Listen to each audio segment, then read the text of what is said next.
Welcome to the AI for Career Success video overview by Curt Robbins, where we help you get smarter than your competition.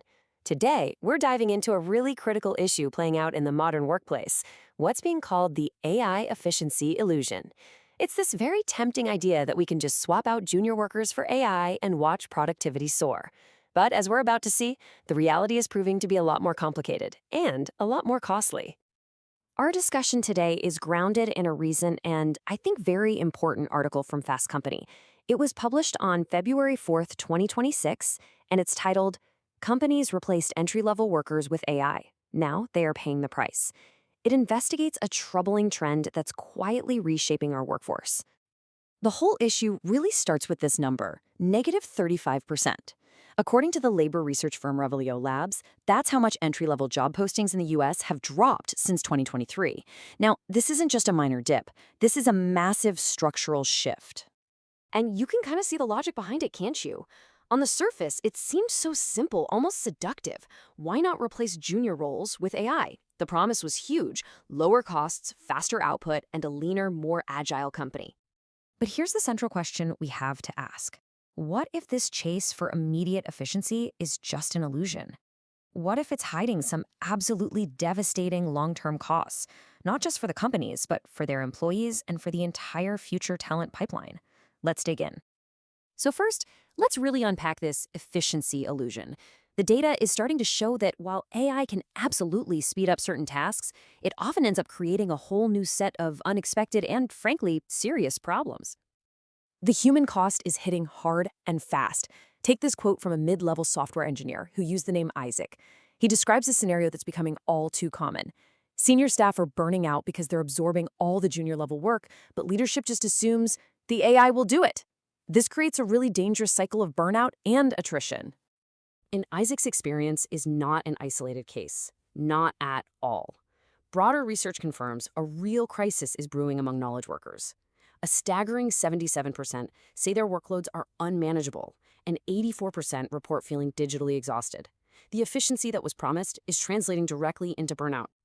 And here is the great paradox. Instead of saving time, unreliable AI outputs are actually adding to the workload.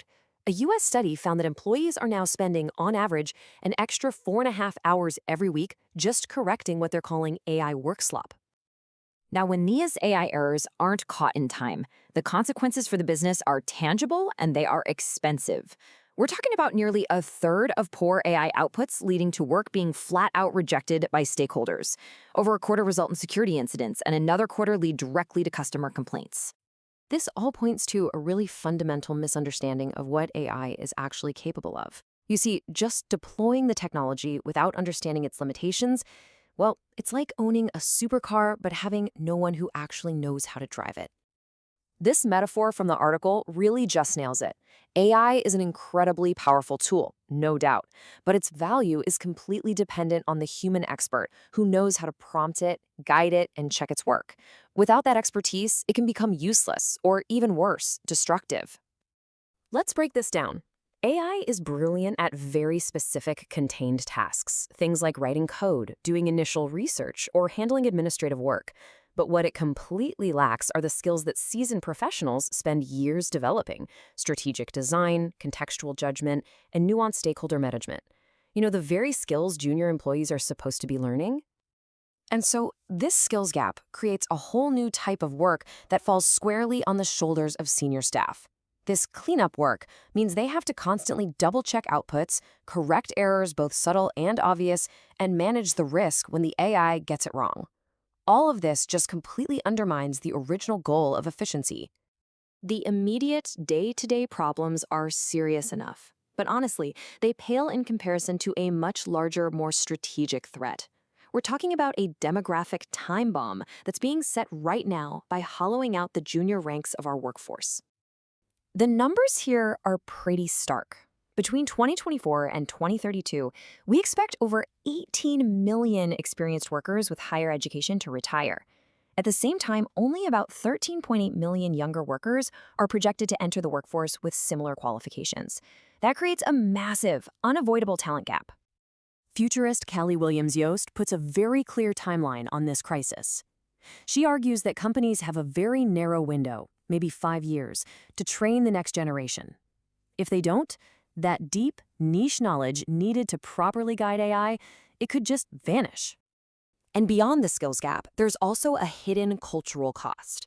Research has shown time and time again that mentoring junior staff is a huge driver of motivation and well-being for senior employees. By taking that opportunity away, companies are accidentally disengaging their most valuable, experienced people. Okay, so the situation is critical, but it's not without a solution. The way forward requires a fundamental shift in how we think about this. We need to move away from replacement and embrace augmentation. Some forward-thinking companies like PwC are already showing us what this can look like. Their model isn't about training juniors to just do tasks, it's about training them to be managers of AI. This gives them early leadership exposure and helps build teams that are truly fluent in combining human judgment with machine output. The ultimate goal, then, is to build what the article calls pro-worker environments. These are workplaces where AI augments what people can do at every single level, boosting productivity without destroying the very training ground we need for our future leaders. And this really leaves us with one final crucial question for every single organization to think about. Entry-level jobs aren't just about getting tasks done. They are the training ground for the next generation. If we let AI automate that ground away, who exactly will be left with the experience, the judgment, and the context to lead us into the future? The choices that companies are making today about AI and entry-level talent are going to define their leadership and their success for decades. Thank you so much for watching. This is where we teach you AI and help you get smarter than your competition. If you find these videos valuable, please consider using the QR code to buy us a coffee. And to stay connected, please subscribe to our YouTube channel, AI for Career Success. Don't forget to like this video, share your own thoughts in the comments, and share it with your network. It really helps us reach a wider audience. We look forward to hearing from you.